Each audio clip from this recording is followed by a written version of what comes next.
Would you, someone like to chant Bhakti Yoga Retreat? Kachit Yashoda Rata Yutapanam. Kachit Yashoda Rata Yutapanam. Gandhi Vadamvo Parata Viraste. Gandhi Vadanvo Parata Viraste. Alakshito Yacharakuta Gudo. Alakshito Yacharakuta Gudo. Maya Kirato Girishas Tutosha. Maya Kirato Girisas Tutosa. Kachit Yashoda Ratayutapanam. Kachit Yashoda Rata Yutapanam. Gandhi Vadanvo Paratari Raste. Gandhi Vadanvo Parata Viraste. Alakshito Yacharakuta Gudo. Alakshita Yacharakuta Gudo. Maya Kirato Girishashtutosha. Maya Kirato Girishas Tutosa. Kachid Yashoda Ratayutapanam. Kachid Yashoda Rata Yutapanam. Gandhi Vadavo Paratarir Aste. Gandhi Vadanvo Paratarir Aste. Yalakshito Yakcharakutad Budho. Alakshito Yacharakuta Gudo. Maya Kirato Girishastutosha. Maya Kirato Girisas Tutosha.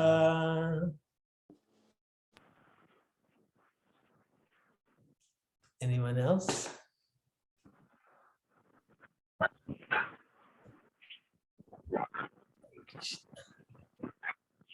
Oops.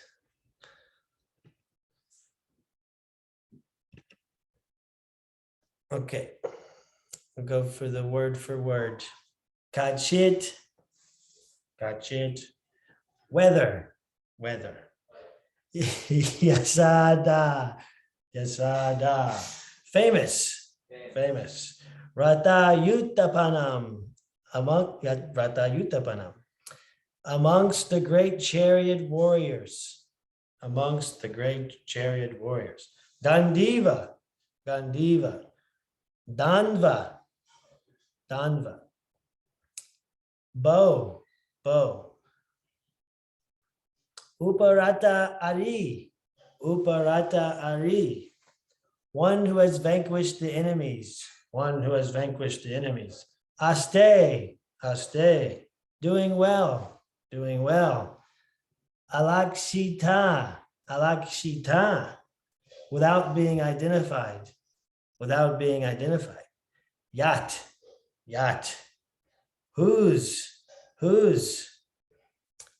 Sarakuta Gudha, Sarakuta Gudha, being covered by arrows, being covered by arrows.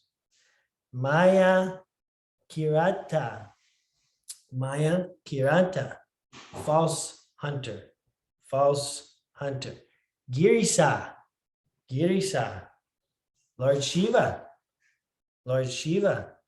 Tutosa, Tutosa, was satisfied, was satisfied.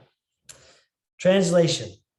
Please tell me whether Arjuna, whose bow bears the name Gandiva, and who is always famous amongst the chariot warriors for vanquishing his enemies, is doing well. He once satisfied Lord Shiva by covering him with arrows when Shiva came as an unidentified false hunter. Purport. By His Divine Grace, A.C. Bhaktivedanta Swami Prabhupada. Lord Shiva tested Arjuna's strength by picking a quarrel with him over a hunted boar. He confronted Arjuna in the false dress of a hunter, and Arjuna covered him with arrows until Lord Shiva was satisfied with Arjuna's fighting. He offered Arjuna the Pasupati weapon, and blessed him. Here, Vidura inquired about the great warrior's well-being. Om Jnanatimirandasya Ginanjana Shalakaya Chakshur Militam Yena Tasmai Shri Gurve Namaha. Namo Vishnu Padaya Krishna Prasaya Bhutale Shumati Bhakti Vedanta Swami Nityanama Namaste Saraswati Devi Gauravani Pracharani Nirvishesha Sunyavadi Paschati Satarni Jai Shri Krishna Chaitanya Prabhu Nityananda Shri Advaita Gadadhara Shri Vasari Gauravani Hare Krishna Krishna Krishna Hare Hare Hare Rama Rama Rama Hare Hare. So this is Vidura. He's asking questions. He's asking questions to Uddhava, who he's met on the bank of the Yamuna River. And actually the last class that I gave was just before he started asking these questions. He's going through and he's asking about different members of Krishna's family, Krishna's dynasty. And although he knows what Zoom the okay.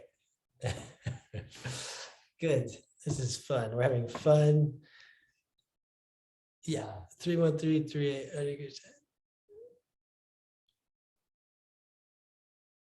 Okay, there's tornado warning, but Dr. Devin's giving the weather report. Yeah, we're a storm here. It's a storm material world.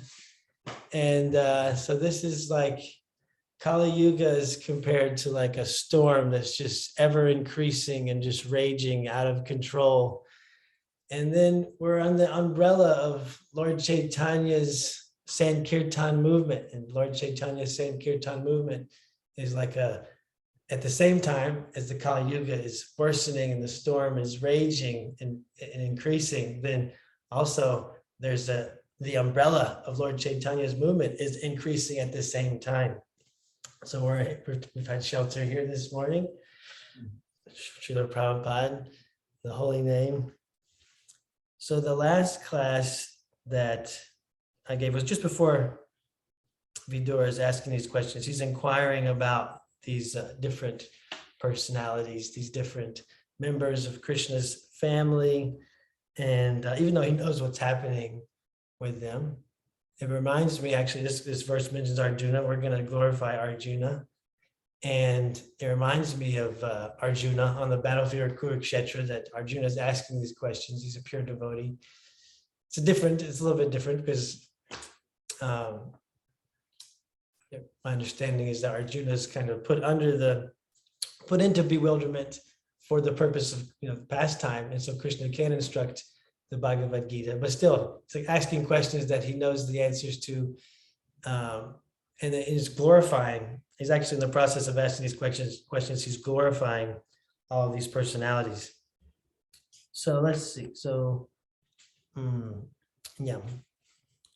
So I thought to just read the translation of these of these questions Vidura has asked so far.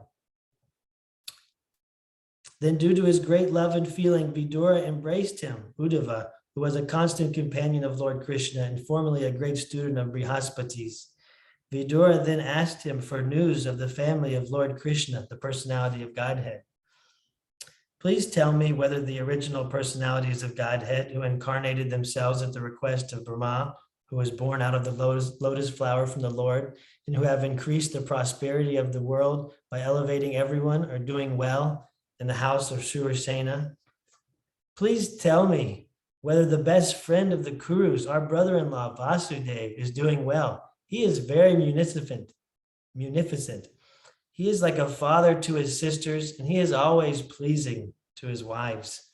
Oh, Uddhava, please tell me, how is Pradyumna, the commander-in-chief of the Yadus, who was Cupid in a former life? Rukmini bore him as her son from Lord Krishna by the grace of Brahmanas, whom she pleased.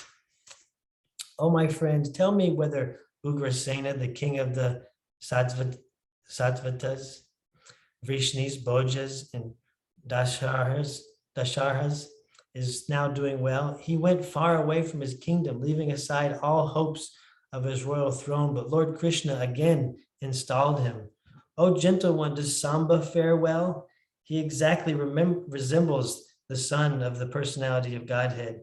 In a previous birth, he was born as Kartikeya in the womb of the wife of Lord Shiva, and now he has been born in the womb of Jambavati, the most enriched wife of Krishna.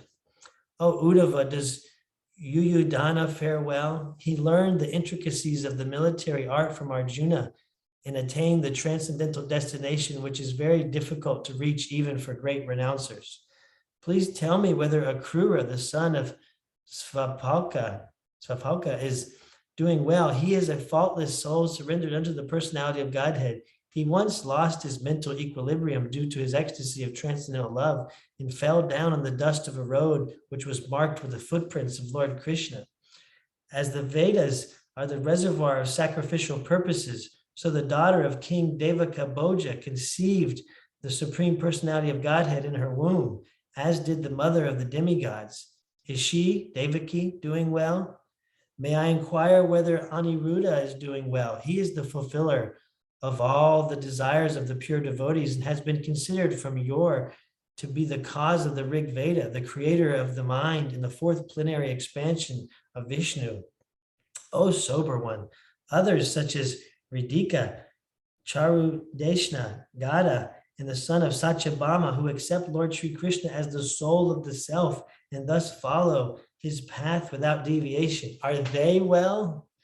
Also, let me inquire whether Maharaj Yudhisthira is now maintaining the kingdom according to religious principles and with respect for the path of religion. Formerly, Duryodhana was burning with envy because Yudhisthira was being protected by the arms of Krishna in Arjuna, as if they were his own arms. Please tell me whether the unconquerable Bhima, who is like a cobra, has released his long-cherished anger upon the sinners. The field of battle could not tolerate even the wonderful playing of his club when he stepped on the path. In today's verse, please tell me whether Arjuna, whose bow bears the name Gandiva and who is always famous amongst the chariot warriors for vanquishing his enemies, is doing well. He once satisfied Lord Shiva by covering him with arrows when Shiva came as an unidentified false hunter. So this is Vidura speaking, and like the power of the pure devotees, power of the great devotees is they like accomplish many goals at the same time. So there's many different purposes, multifaceted. So it's described, my understanding is that Vidura is asking these questions, not to get the information because he knows, but it's like, it's emotional. He's processing his emotions, so he's connecting with Uddhava, like there's like some safe space. There's some safe space there. He's connecting and he's sharing his mind and his heart, and it's a emotion. So he's for his emotional needs to kind of process, understand, and to what's happened to these disappearance of all these great personalities. And also you can see that he's glorifying these great personalities at the same time. And that's devotional service. That's kirtan, to glorify the Lord Krishna and his associates and pure devotees and pure representatives. That's kirtan. And that's bhakti. That's the process of devotional service. So he's asking questions to satisfy his emotional pain. He's experiencing pain and grief, and he's also glorifying these devotees directly. And he's also instructing. He's speaking pastimes. He's giving philosophy here. They accept Lord Krishna as the soul of the self. So he's teaching and instructing also, and we're the beneficiaries of that instruction. So it's the power of pure devotees, great devotees.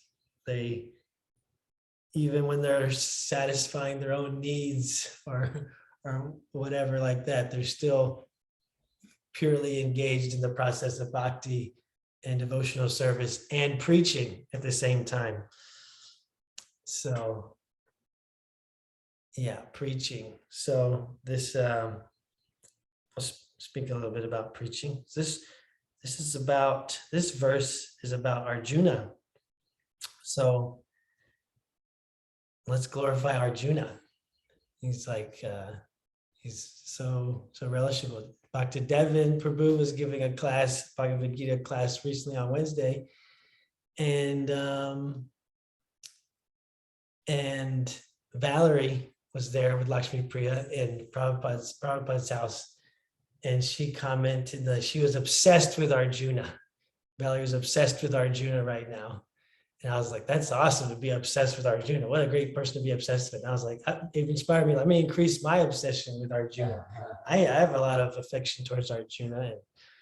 And so, yeah. And Devin responded, yeah, because Arjuna's so attractive. He's got that nice mustache in the pictures. He's very, attractive Kshatriya warrior. But then, yeah, Valerie said, well, her reason why she's so obsessed with Arjuna is because he's so relatable. Like Arjuna is so relatable. And so, yeah, this is Arjuna for us.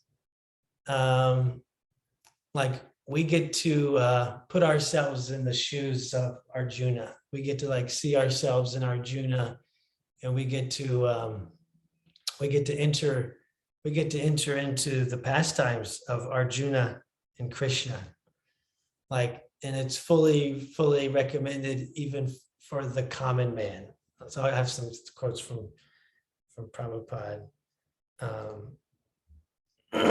Some reading from Prabhupada that like there's pastimes like Radha Krishna, pastimes with the gopis, like it's recommended to be careful with those pastimes. They're not for everyone. Those are advanced pastimes. Those are for advanced devotees, and we need to be careful. And I know myself, I'm wary because I'm bringing my mundane conceptions of boys and girls mixing in my own material conceptions into that. So yeah, it's recommended to be careful with the pastimes Radha and Krishna. Also, so then we have the pastimes of Arjuna Krishna, and still we need to understand this is a transcendental, similarly to how Radha and Krishna is a transcendental relationship, transcendental pastimes. The pastimes between Krishna and Arjuna are fully transcendental. We not to see them as mundane, friends and things like that, but still. So we still need to be careful, but it's not the same necessity of care as with Radha and Krishna and things like that. So, those sort of pastimes that it's encouraged. Prabhupada encourages for anyone, the common man, to Bhagavad-Gita. That's the basis. To give Bhagavad-Gita, that's for everyone. Everyone should be reading Bhagavad-Gita for the common man. So we don't need to. Those are fully available. It's like open secret. Dr. Devin was talking about that in his class, Bhagavad Gita class. So it's an open secret. It's like this is available for anyone to enter into these pastimes of Arjuna and Krishna. And we know and love Arjuna from the battlefield of Kurukshetra. So yeah, he's so relatable that we can see. In one sense, he's not relatable because he's the strongest human being, the greatest bowman, the greatest warrior. So in one sense, like he's not relatable. He's so exalted, so pure, so powerful, like archetype, warrior. But he is relatable because he has doubts. So he has doubts and he's troubled, he's tormented by these doubts. And then even, so he says, okay, Krishna, I surrender to you. I'm ready to hear, instruct me. I'm surrendered to you, fully surrendered. And then Krishna is preaching, giving him instruction. And oh, wait a minute. I do have a doubt. Wait, I know I have something else.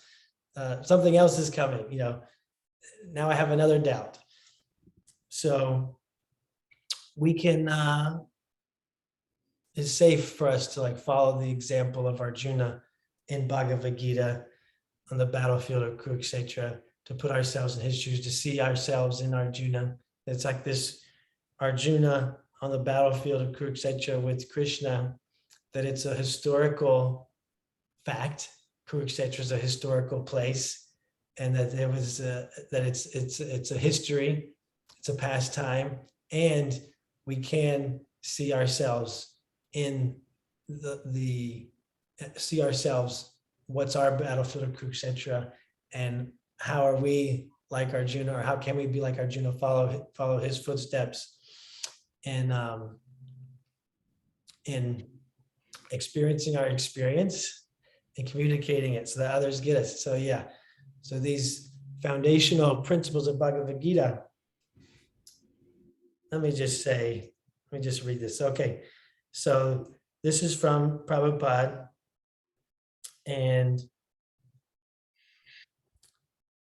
a couple of things about Arjuna. So this, what Prabhupada was speaking with some Indian bodied fellows and having a conversation. And I think what I'm getting from it is that there was, these Indian men were following some other spiritual, pseudo-spiritual leaders, whatever, that were not preaching Bhagavad-Gita properly. And they were maybe like, he was reading Bhagavad-Gita, but he was preaching other things, kind of Mayavadi, whatever, it's just kind of misconceptions, misconstrued. So Prabhupada's very heavy with these men when he's speaking with them, like saying like, just like preach Bhagavad-Gita, and like, preach Bhagavad-Gita as it is. That's what Prabhupada's giving, Bhagavad-Gita as it is. So many people, there's so many translations of Bhagavad-Gita that are interpreted and construed, and Prabhupada's giving Bhagavad-Gita as it is, as it has been received through the chain of disciplic succession, the Parampara, and he's giving the essence. And so, okay, so Prabhupada says this. He's speaking to these Indian men. He's being very heavy with them. But at least in the Bhagavad-Gita, Krishna has never said about his Vrindavan Leela. No, that is very confidential. That is not for common man. The common man, first of all, let him understand what is Krishna. That is Bhagavad-Gita. They do not understand. Even big leaders, politicians, scholars, they do not understand, because they do not take to Krishna's instruction, and therefore they fail to understand. And what they'll understand about Radharani, if you are my confidential friend, and I can take to my, then I can take to my family. And if you are outsider, why should you expect to come into my family life? This is common sense. You do not understand Krishna, and you want to understand Krishna's dealings with Radharani. That is very confidential. Radha Krishna Pranaya Vikritir Hladini Shaktir Ashmat. You have to understand Krishna, then his pleasure potency, Hladini Shakti. Here's another, that was a conversation. This is from a lecture, Prabhupada speaking about this Arjuna Bhagavad Gita in comparison to Radha Krishna. This human form of life was especially meant for understanding Krishna, Radha Krishna, if not Radha Krishna, at least Krishna, or battlefield of Kurukshetra, or battle of Kurukshetra. Sometimes the politicians say, our friend Mr. Chatterjee, MC Chatterjee, he was a nice friend to Prabhupada. He would say, Swamiji, I want Krishna of the battlefield of Kurukshetra, not of Vrindavan. That's all right. At least you take Krishna of the battlefield of Kurukshetra, but take to Krishna. If you are not so much fortunate to understand what is Radha Krishna, at least you try to understand what is Arjuna Krishna. So Prabhupada uses that phrase, Arjuna Krishna, and comparing to Radha Krishna. So I like that. So for sure, Prabhupada's making this thing. Okay, yeah, Radha Krishna, Krishna and Vrindavan with the gopis, that's more advanced. That's the ultimate goal, perhaps. But he's also saying, if you try to understand these advanced topics, confidential topics, without getting Bhagavad Gita, then you're going to miss it. How can you understand Krishna and Radha if you don't understand Krishna himself? And that's what Bhagavad-Gita so much is. It's Krishna speaking himself and understand and giving the way to come to him to practice Krishna consciousness. So, and yeah, I like this Mr. Chatterjee that he says, Swamiji, I want Krishna of the battlefield of Kurukshetra, not of Vrindavan. I can relate to that sometimes myself. That like we all have an eternal relationship with Krishna, with God, the Supreme Personality of Godhead. That we're all unique. This is Bhagavad-Gita, that we're all eternally individuals. Never was there a time when I didn't, me nor all these kings nor you, did we ever, did not exist. That we're all eternally individuals, individual spirit souls. So as individuals and distinct individuals, then we get to have relationship. So we each have an individual, unique relationship with the personality, the source. And so that's can get revealed. So it's not to force that or try to create that or try to make it up. We engage in the process, and then at some point that may be revealed to us. What is our original relationship? And so, but still, I can, if I think about like what is, like how do I relate to Krishna, or what's most attractive to me about Krishna? It is like these pastimes, like the Kshatriya, brotherly, warrior, Krishna and the Pandavas, Krishna with Arjuna, Krishna going and when he's king and Dvarka, and battles and things like that. That's what is most relatable, or like most attractive to me. So I'm like this Mr. Chatterjee. I just like Krishna of Kurukshetra, not Krishna of Vrindavan. So Prabhupada is saying, yeah, that's good. That's good. And also he's saying, if you want to understand the most confidential, the highest taste of ecstatic, devotional feelings to the Supreme Personality of Godhead, then you need to start with Bhagavad-Gita, Arjuna Krishna. You need to start with Arjuna Krishna to get to Radha Krishna. So commonly we see that commonly accepted is that the first instructions of Bhagavad-Gita are the distinction between spirit and matter, between the soul and the body, that the body's always changing, but still we have a constant identity, so that we can see, this body's always changing. And we can think maybe that it grows, it gets bigger, but that scientifically that's not true, because it's not that the atoms are getting bigger, the molecules are getting bigger and expanding. It's that they're constantly being replaced, and our bodies are constantly changing. So you see that especially with children, like children heal so quickly. It's like they get a scratch or a cut or something like that, and their body just changes so rapidly. You can almost see it like day to day. It just disappears. The scar, the bruise, whatever, can just like disappear. So that's not, the body's always changing. Of course, their bodies are always changing. My son just grew like an inch in like a couple of months, my youngest son. And so these molecules aren't growing, but his body is changing.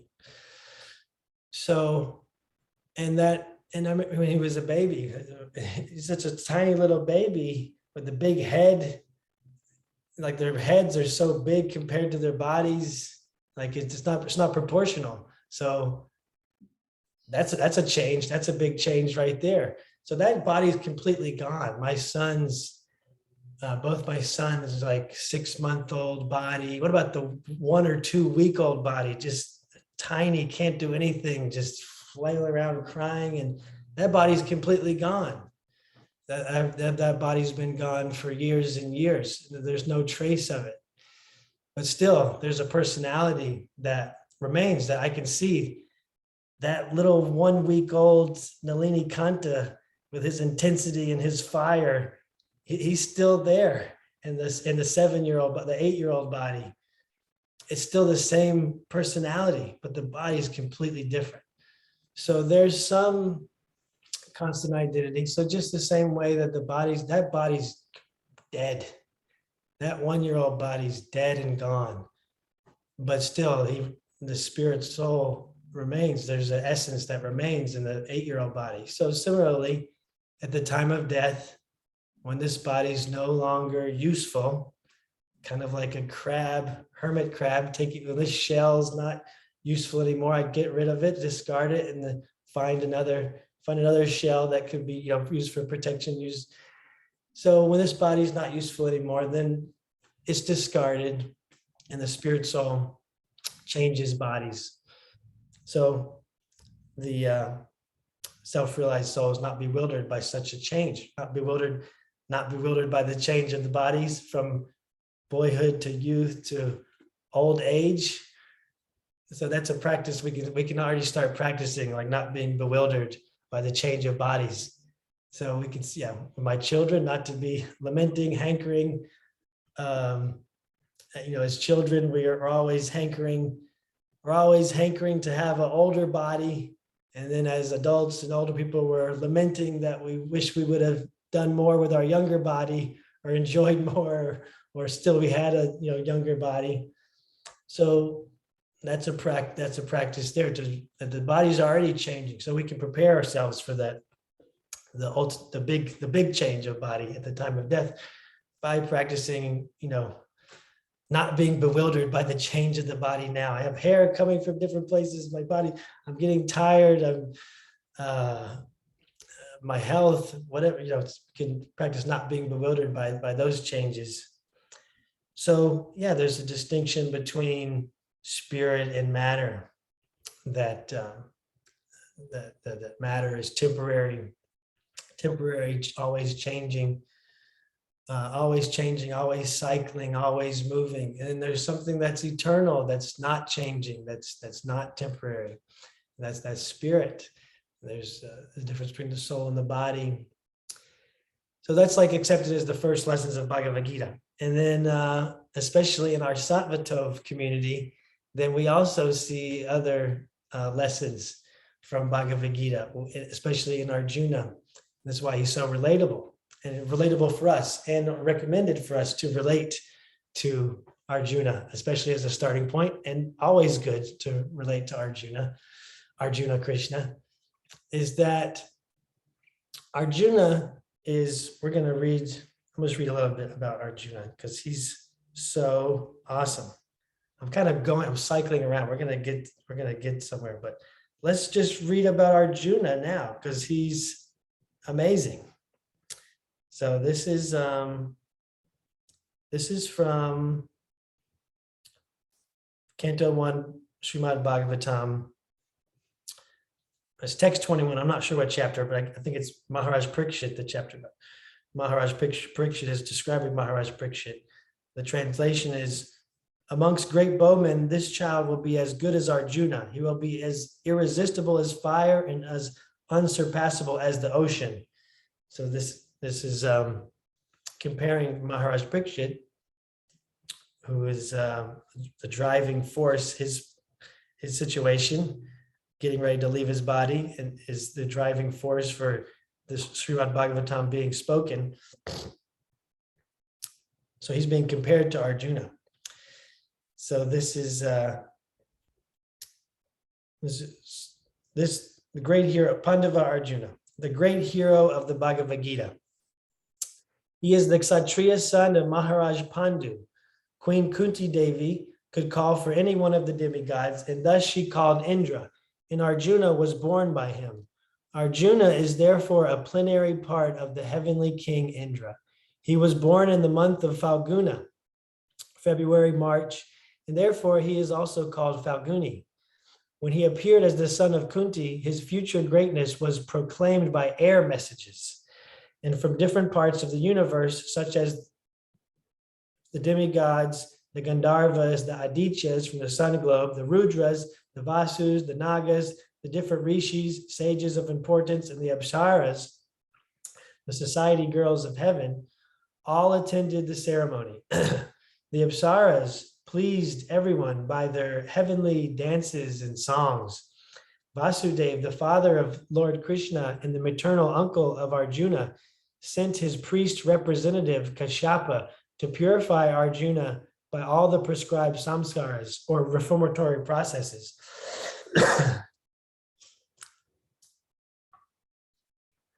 His samskar of being given a name was performed in the presence of the rishis, residents of Satashringa.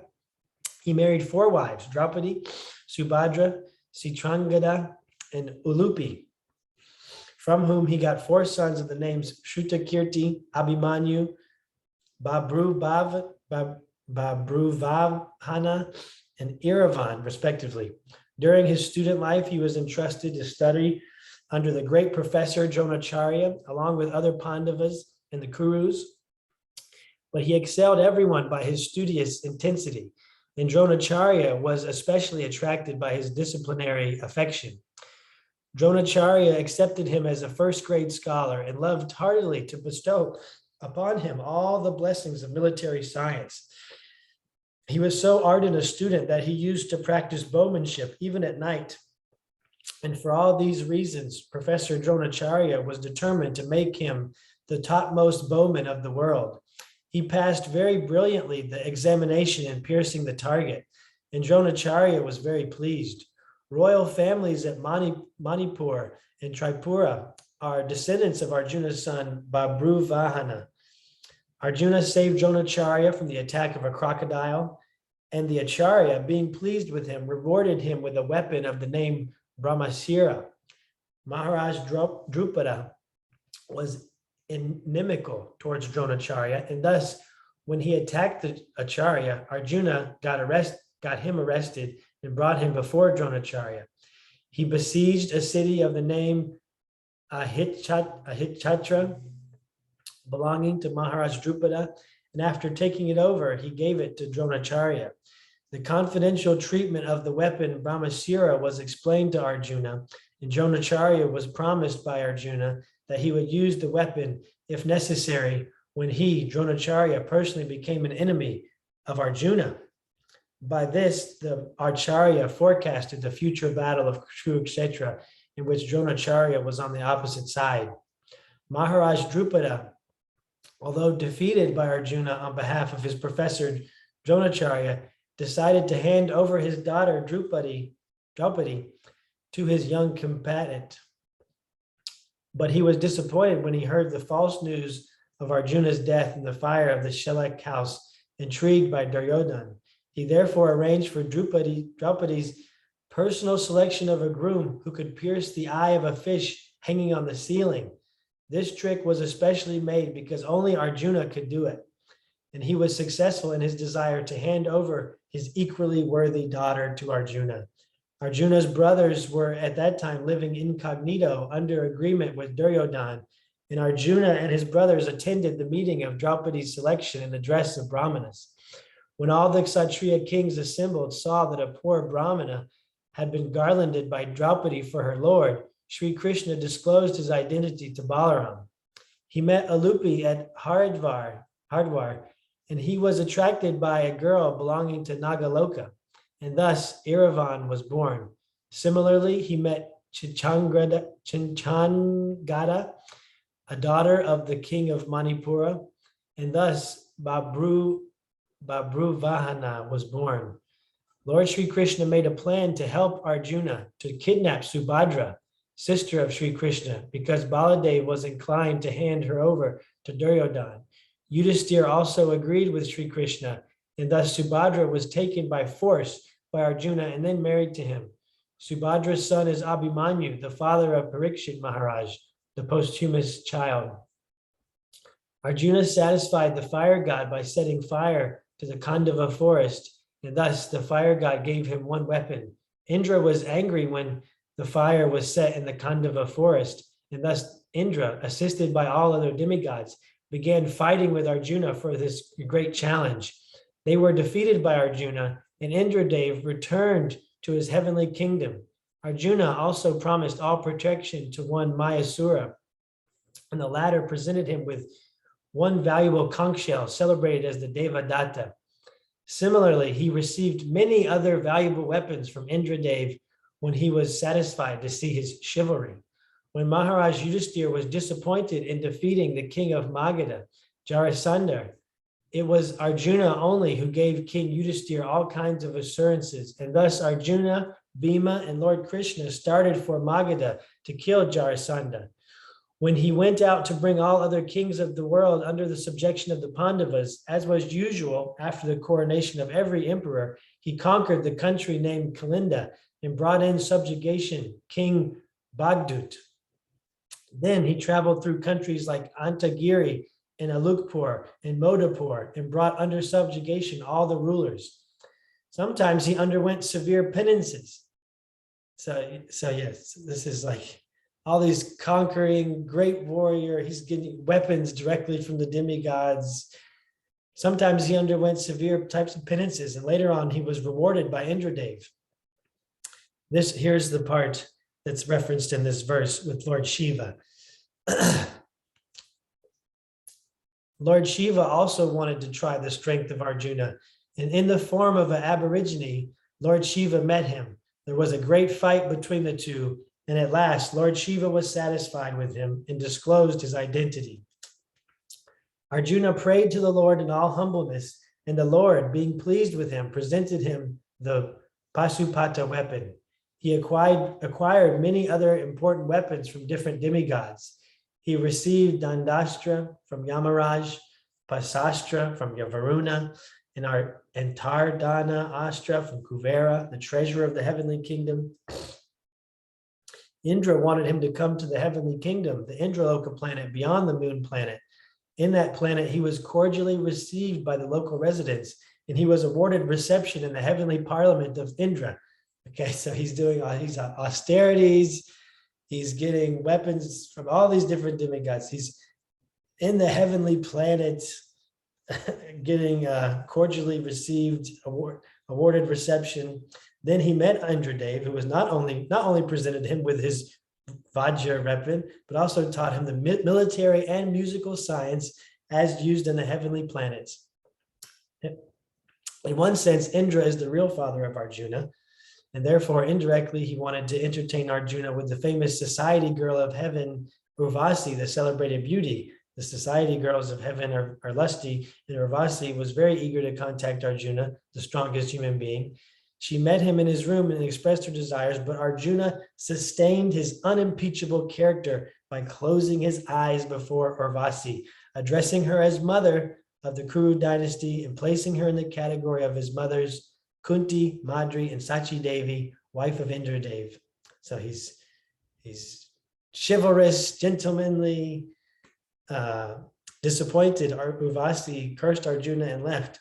In the heavenly planet, he also met the great celebrated ascetic Lomasa and prayed to him for the protection of Maharaj Yudhisthira.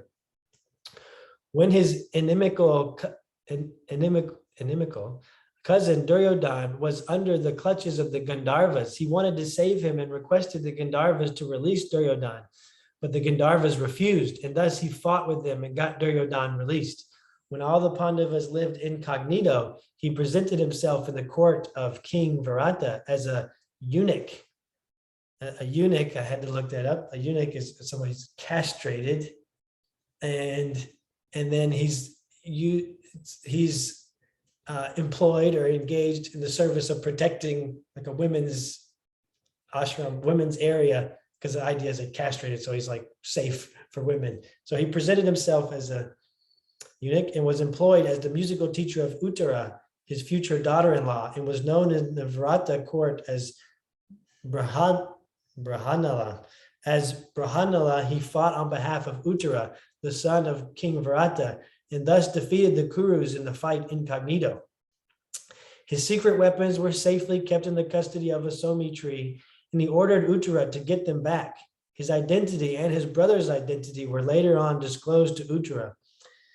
Dronacharya was informed of Arjuna's presence in the fight of the Kurus and the Viratas. Later on the battlefield of Kurukshetra, Arjuna killed many great generals like Karna and others. After the battle of Kurukshetra, he punished Ashvatthama, who had killed all the 5 sons of Draupadi.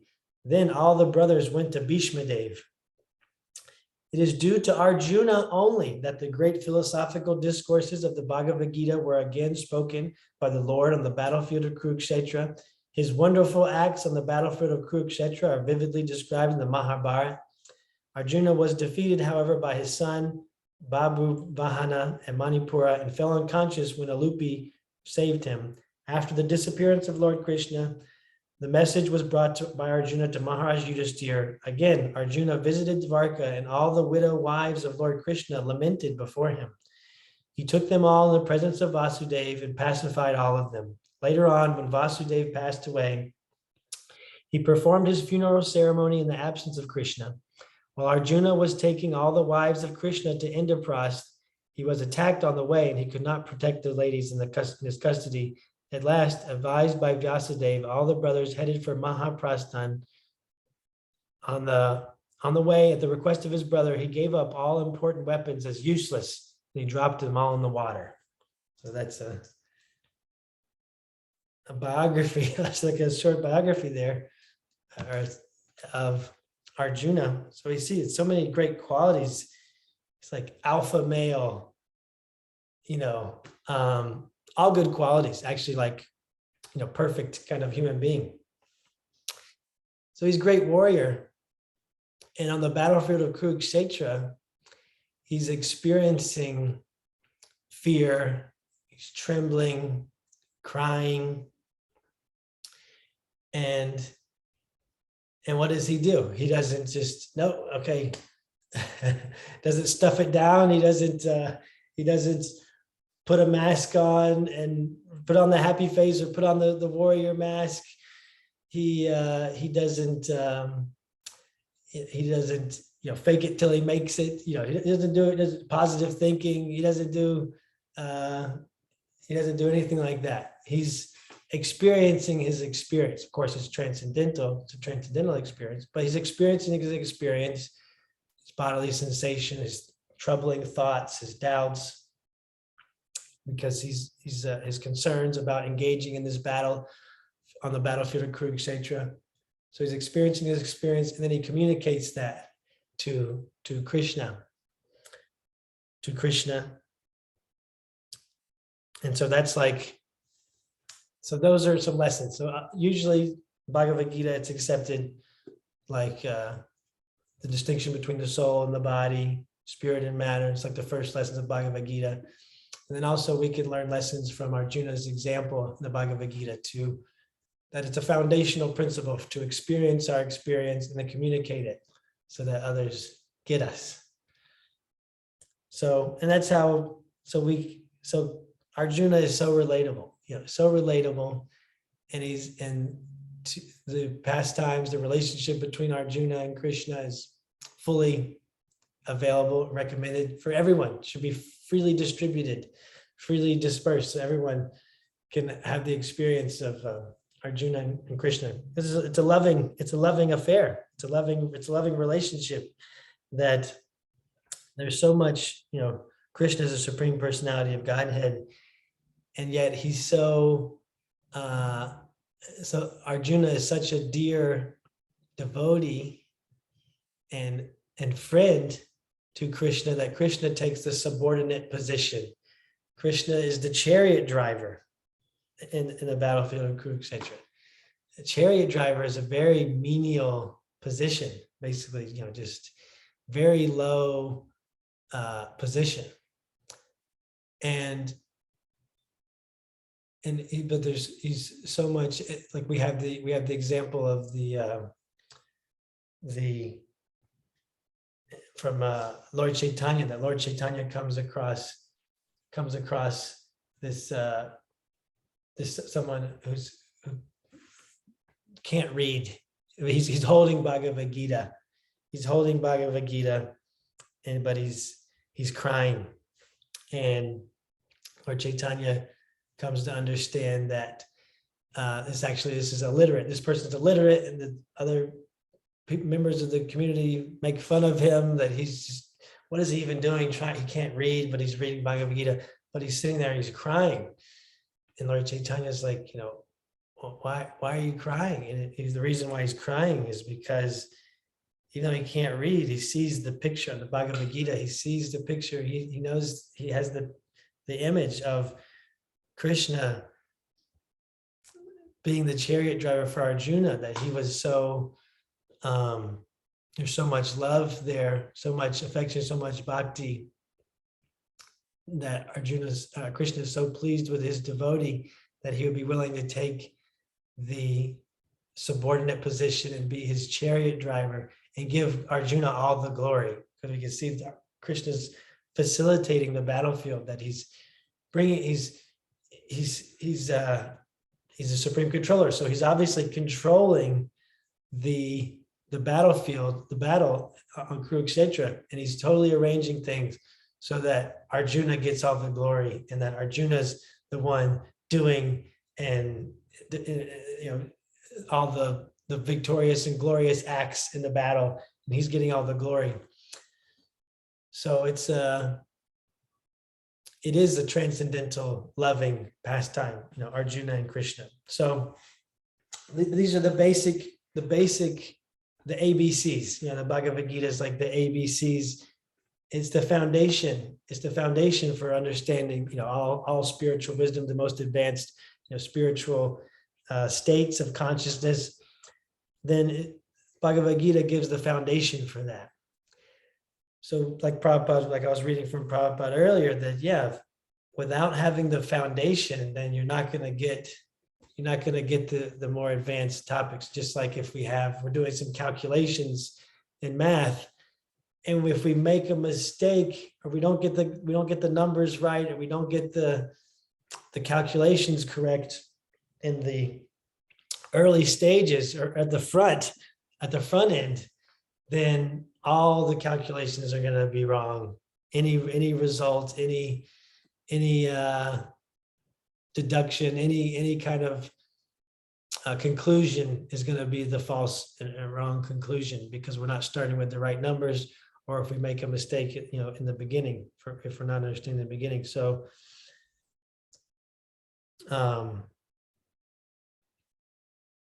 this is like the glories of Arjuna, the glories of the pastimes of Arjuna, Krishna, that it's fully acceptable for everyone, for the common man, and it gives the foundation for understanding all advanced, spiritual topics. I think there was a few other things that I had, but I'm not connected with that now. And I've spoken for a while. We've read things, and so see if there's any questions or comments or sharing. I like that recently devotees giving class have asked a question, I'd love to hear, what is your experience or relationship or impressions or about Arjuna? We just talked about Arjuna a lot, and what's happening for you with Arjuna, or your relationship with Arjuna Krishna, and along with that, any comments or questions or sharings, or be glad to hear that at this time.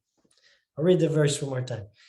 Gachit Yashoda Rata Yutapanam Gandhi Vadanvo Paratarir Aste Alakshito Jachara Kutagudo Maya Kirato Girisas Tutosa. Please tell me whether Arjuna, whose bow bears the name Gandiva, and who is always famous amongst the chariot warriors for vanquishing his enemies, is doing well.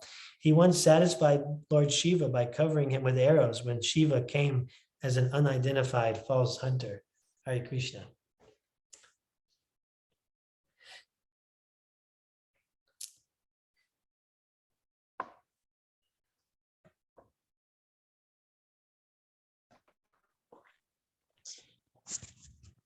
Hare Krishna. Hi, Krishna. Kim. We had a terrible storm here, so I was in and out of internet, so I could be repeating exactly what you said. I'm thinking I probably am, but for me, you know, I guess one of the first books I read was Bhagavad-Gita as it is, and you know, just was so astounded by how Arjuna had so much heart on the, you know, where he didn't want to hurt his family. And I mean, it almost seems like it was breaking his heart. And here he was, you know, born for fighting, and he was still so brokenhearted. And then even with that heartbreak was able to go on and fight. So, I mean, he's just, you know, he is amazing, and you have to feel such love for him for those qualities. But like I said, I'm probably repeating you exactly because of being in and out. Yeah, but that's how. Yeah. So thank you though for the parts I was able to hear. So thank you. Thank you for sharing. Yeah, like I started earlier with like inspired by Valerie's sharing from a class. Like she was obsessed with Arjuna, and I was like, yeah, this Arjuna is a person worthy of being obsessed with. Like this is a personality. I've had times in my life where I've been obsessed with some kind of personality on TV or sports. I see people obsessed with different personalities on social media or whatever. And yeah, that Arjuna is somebody worth being obsessed about, and that it's, and because he's such a great devotee of Krishna, and his qualities, and just his amazing qualities, that unbelievable warrior, and then such soft heart, also compassionate, that he's on the battlefield of Kurukshetra, and this is it's a war that's like it's a last resort. It's like so much has been attempted, and it's just there's no other choice but to have this war. There's already been so much diplomacy and negotiation, whatever. Everything's gone, and it's ordained by the Supreme Personality of Godhead, Krishna, who's on the battlefield personally. So yeah, it's like, and then this is what Arjuna is made to do, is to fight in a battle. So warrior spirit, let's go, get the job done, but that's not what's true for him. That's not what's true for him in the moment, that he has these soft-hearted, compassionate feelings that don't look good for a warrior, like in his case. So he's not attached to looking good and his image or whatever, appearing like in control, the survival strategies. And he's and it's a Vaishnav heart, actually. It's the heart of a Vaishnav, compassion. Yeah, what is, he speaks so many truths. He speaks so many truths that, yeah, there's truth in what he's expressing, his doubts and his fears and his concerns, his considerations.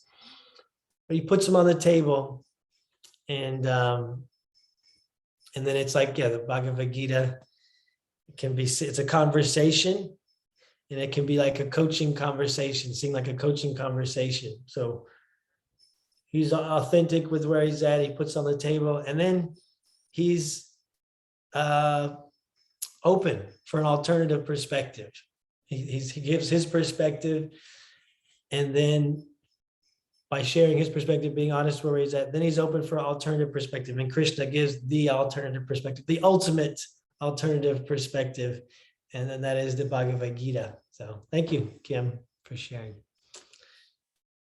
Someone at Bhakti Yoga Retreat Center. Hare Krishna. Thank you, Parampara Prabhu, for the class. And I have a question, actually, about Arjuna and what Kim just expressed. How he, or like the discussion about how Arjuna transformed by the conversation with Krishna. from this, you know, whatever, like pain, resistance to kill his family. But then, right now where I'm at Bhagavatam, King Yudhishthir is expressing his guilt. It sounds like guilt to me, his expression, his guilt for he killed other people. Like for him, he says, like for me, like so that I get to be the king, all these men were killed. Yeah. So I actually don't know what will be the response to that in Srimad Bhagavatam, because I forgot and I didn't get there yet this time around. But like my question is, like, is it like really true that like Arjuna like at the end felt differently?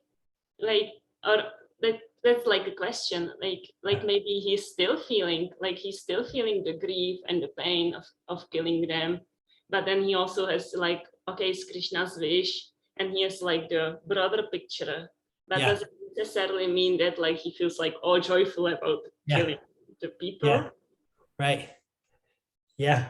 Yeah. I appreciate that. Yeah. It actually brings to mind a point that I did have on my mind to share about. And it's about win-win and win-lose and lose-win. And yeah. And because we want win-win. Yeah, I'm inspired. So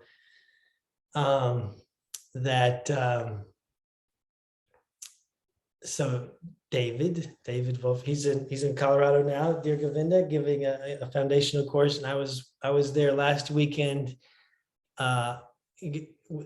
assisting with Sattva foundational course, 3-day intensive seminar in Denver, Colorado. Another one's happening in April in Gainesville. Some of you will be there on this call, I think. And so, yeah. So in win-win is like something as Sattva, personal growth is like win-win. And so we want win-win. But is it like always win-win? Because this on the surface, this looks like a win-lose on the battlefield of Kurukshetra, that like, okay, the Pandavas are winning and the Kauravas are losing. And so that looks like win-lose. Where's the win-win? And then Yudhishthir is maybe feeling like, okay, we won, I got the kingdom, but it's not feeling like a win, he's feeling lose. So yeah, one of the, and actually can kind of relate the Kshatriya spirit to like, I think can be related with like nowadays, the modern equivalent. I mean, there is warfare, warrior spirit, but maybe like in business, there's a lot of like Kshatriya spirit in business, or like that energy is degraded, of course, in this age. But so there is a participant in the course who's engaged entrepreneur, big Parvat would say, big man, big entrepreneur. And so he was asking these questions, and it was like, Sattva seminars are very experiential. And actually, there's not that much philosophy. It's mostly experiential experience. You're experiencing your experience and getting your realization from the processes, but it's all founded on a very solid, rigorous foundation. And the foundation is Bhagavad-Gita, Srimad Bhagavatam, Arjuna, Krishna, this relationship, Bhagavad-Gita. So he's sharing his experience and going in and asking questions that was going to a philosophical place. And so David, Dear Govinda, was talking about, win-win. And that, okay, well, win-win is not, it's not that there's never a time for win-lose or lose-win, but that like we want win-win, but win-win is not a superficial conversation. And what is really a win-win gets to the essence of spiritual process. And what Prabhupada gives us, like true win-win is watering the root of the tree. And so we water the root of the tree, then all the leaves and branches get nourished. So if we're engaging in, satisfying my senses, satisfying my agenda, satisfying my country, satisfying, fighting for my country, fighting for my race, fighting for my gender, fighting for my species, even humanity, then that's gonna be a win-lose or lose-win or lose-lose, perhaps lose-lose proposition, because someone's going to be losing. And then so, okay, what is the real win-win? What's watering the root of the tree? That's actions and living in a way that is beneficial and supportive for all living entities, and not and again, making the distinction between spirit and matter, the soul and the body. So not good for all living entities' bodies necessarily, or their minds or their intelligence, but for the soul, for the soul that inhabits the body, that it's nourishing. True win-win is nourishing and supporting the spiritual evolution and growth, and ultimately devotion to the soul's process in devotion to the supreme soul, So that's like that's watering the root of the tree. And so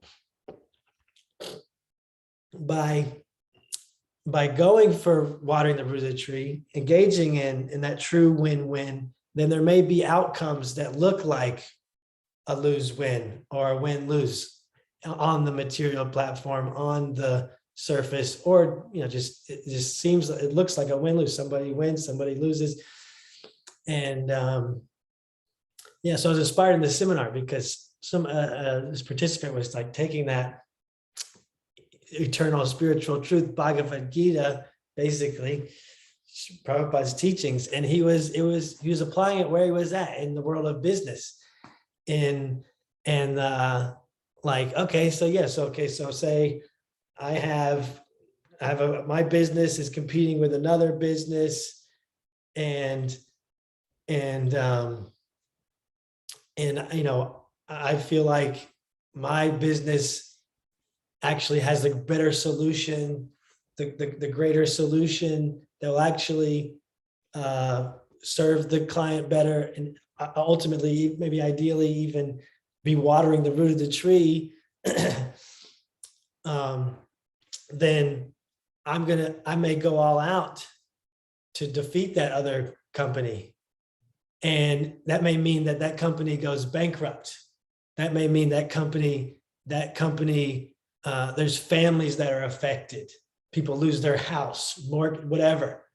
But then he was like, and then maybe that frees up. He's coming from his business perspective. Maybe that frees up those workers to find a more enlivening job that's more close to watering the tree, and then the capital, there's money that's opened up, freed up to be invested in some other way that's maybe towards watering the root of the tree, and it looks like a win, lose, win, but there's like from a bigger perspective, then it's like it could be a win-win. So I was so inspired by that he was taking that into his world and his life, totally meeting him where he was at, and he was applying it. And actually that part of the seminar, my sense is like,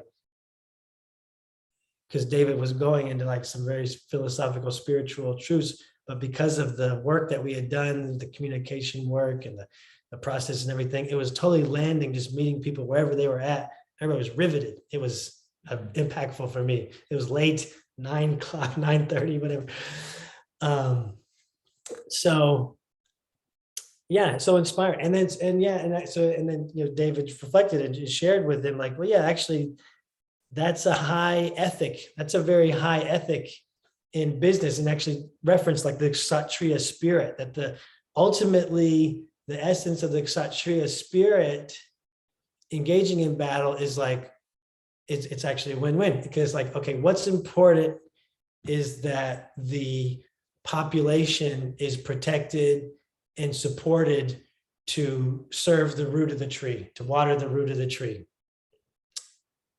spiritual process, engage wherever they're at in spiritual process, elevation, so that they ultimately come to God realization, spiritual realization, devotion to the supreme being.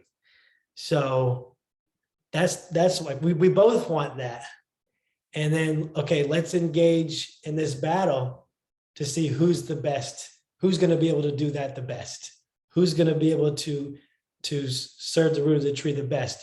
And whoever wins, then it's like they prove that they have what it takes to give protection to the society and to live in godly principles. So that's like the win-win.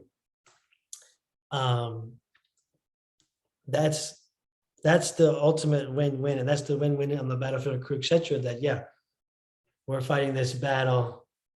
And so that doesn't mean that there won't, so we may be engaged in service, engaged in win-win, going for the win-win, watering the root of the tree, and we may be encountering situations that seem like win-lose or lose-win, and we may be feeling that.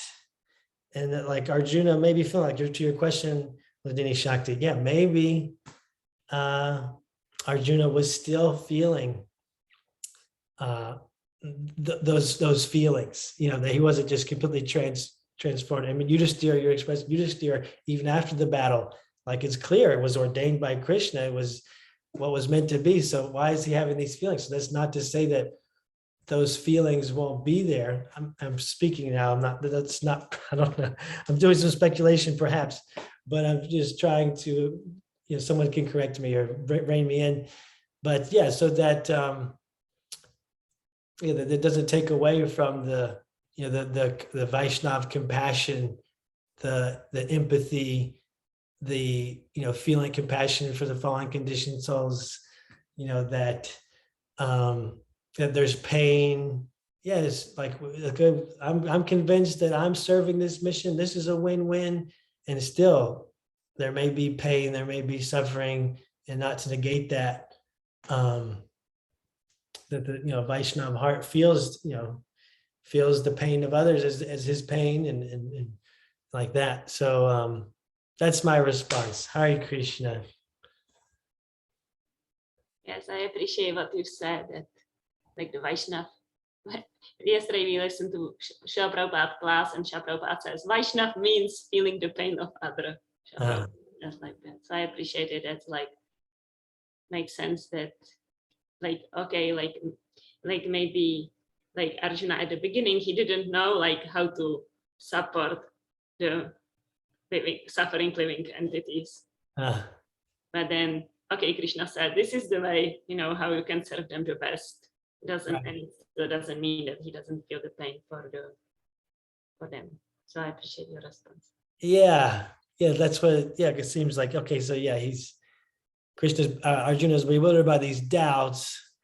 So he's doubting whether fighting in the battle is the right thing to do. He's like doubting whether that's the best way to start. Maybe go to the forest, or maybe better not to get engaged in this fight. So he's not clear that that's the best way to go about it. And then Krishna gives him the clarity, supports him to gain clarity, to connect with clarity that this is the right thing to do. So it doesn't necessarily mean that he doesn't still have those compassionate feelings and like that.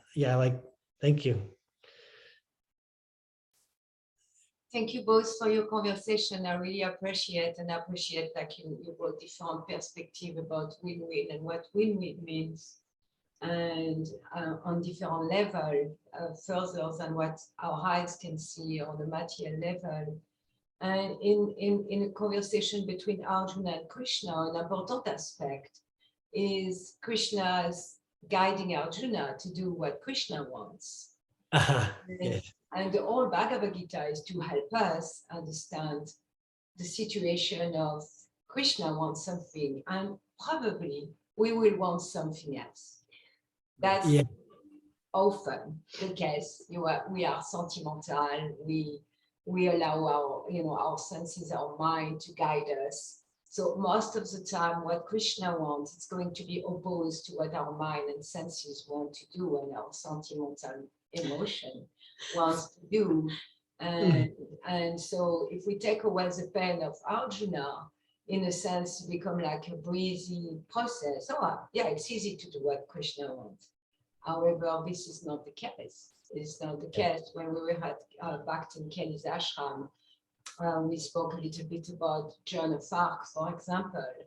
And Joan of Arc, she was like a patient in France, and she was happy tending to her father, and she was happy tending to the field and take care of her household. And Krishna, God asked her to go fighting. And it's not like she was joyful about, even what she wanted, to be engaged in a warfare, or to be engaged in politics, or to be engaged in things she doesn't know anything, or a king she does, she admires, but she doesn't know personally. So usually when like the lesson for us is that what Krishna wants, it's going to be really difficult and ask of us to make sacrifices that don't look like, from our perspective, as worth sacrifices, or even morally sometimes, or on so many levels, that why I need to tell my parents that I'm not eating meat anymore, and I need to go against the flow of society and even a different life that society will oppose to, and it will make my parents suffer. Most devotees, when they become devotees, they accept that their parents are going to suffer, or their loved one, or their people who are very close to them. So that's another aspect I wanted to bring to already so rich conversation. Thank you. I did actually, I'm trying to give myself a little credit. I did have that in my mind about, that's pleasing Krishna ultimately. So yeah, thank you for bringing that in, that's ultimately the watering the root of the tree is doing what Krishna wants, doing what's pleasing to Krishna, that we do what's pleasing to the supreme source, then that's the root. And then naturally we get, then we're pleased, in that process. We give pleasure to the root, then us as the leaves and the twigs, then we give pleasure.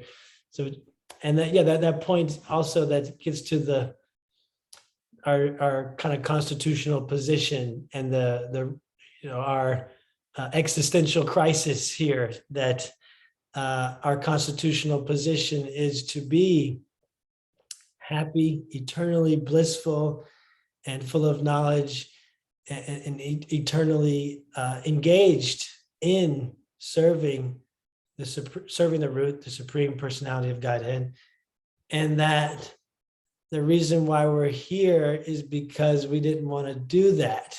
So naturally, that we have a resistance to that. Our mind, being here in this material world, our mind, our body, our senses, we're resistant to those things. So it's like, I hear it's like a good clue, or it's like a good thing to remember, to a guiding principle to remember that, like, okay, if I'm thinking that this is something that would be the right thing to do, would be watering through the tree, and I have resistance to that, then that's a good to expect there's going to be resistance, and to know that you're probably on the right path. Or that's what I'm hearing.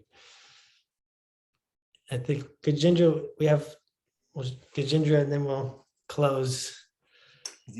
Yeah, I'm going to ignore a much bigger subject and just make two quick things. One is you're talking about sort of maybe seeing losing and winning and winning and losing, and I thought of the Gita 4:18. One who sees inaction and action, and action and inaction is intelligent among men. And I think that can be borrowed to say one who can see losing and winning and losing is also an intelligent person. The other thing is had to do with actually one particular word, and that is the description of Krishna's position as the chariot driver being menial.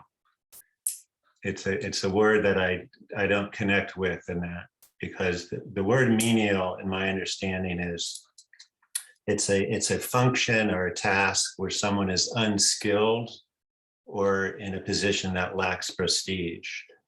And Krishna, of course, was not to take up arms in this battle. So that opened why he was in that position partly. But the other thing is that a chariot driver is part of a team. The chariot is a war machine, and the chariot driver is an extremely skilled and trusted person who may even carry a shield to help protect. So regardless of whether the Arjuna's position may or may not have been a senior position, there's nothing menial about the position of the chariot driver. Just like in, say, like a World War II bomber, somebody may have the position of captain, but there's nothing menial about being a co-pilot or the bombardier. That's a skill trained position, or the guy in the turret. So I do have to, my devotion to Krishna makes me need to push back about any description of his position as menial. I appreciate that. Thank you. Yeah, I'll take that as feedback. I used that. I read, I got that, not necessarily from Prabhupada, menial position, menial service, as Prabhupada may have said it or not. I'm not sure, but I think I, got that phrasing from a devotee, some devotee. So I'll take that as feedback. It could have been technically an inferior position, but it is being on a war chariot as a driver is a very skilled position. It's not like just driving a bullock cart with some hay behind it or something. Okay. Yeah. Thank you. All right. Thank you very much. Srimad Bhagavatam. Haladini wants to say something about horses. Yes, thank you. Thank you, Gajendra Prabhu. Yes, I was thinking Parampara Prabhu, that only someone who never had any interaction with horses can say it's a menial service. Really skillful position, super skillful position. Like 4 horses in the middle of battlefield and be able to navigate them. Hare Krishna. Thank you very much. Srimad Bhagavatam ki jai, Srila Prabhupada ki jai. Hare Krishna.